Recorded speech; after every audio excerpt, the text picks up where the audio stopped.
আমার জান নবী আমার ঈমান।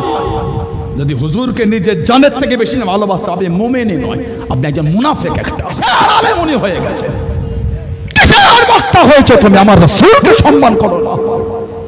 আমার রাসূলুল্লাহ সাল্লাল্লাহু আলাইহি সাল্লামের শানে তুমি বলছো বাজে বাজে কথা। হুজুর রাখাল, নাউযুবিল্লাহ মিন যালিক। হুজুর আমার রাখাল, আমার তুই রাখাল, তোর বাপ রাখাল, তোর 14 গোষ্ঠী রাখাল, আমার হুজুর রাখাল না। জোরে বলে হুজুর রাখাল হয়ে গেল। আস্তাগফিরুল্লাহ, আদব খুঁজে পাও না হুজুরের শানে, হুজুরের ভালোবাসায় শব্দ খুঁজে পাও না। এগুলো ইবলিসের মুখের ভাষায় গুলো, গোলামদের মুখে ভাষায় গুলো নয়। তুমি তার ধন্য ধরেছো, হুজুরকে বিয়াদবি করছো আলেমের জবান ধরে। আলেম তোমার কাছে বড় না, আমার হুজুর তোমার কাছে বড়। কথা বলছেন না কেন? নবী আমার জান, নবী আমার ঈমান। যদি হুজুরকে নিজের জানের থেকে বেশি না ভালোবাসতে, আপনি মুমিনই নয়, আপনি একজন মুনাফিক। একটা যতক্ষণ আপনি আপনার জানের থেকে বেশি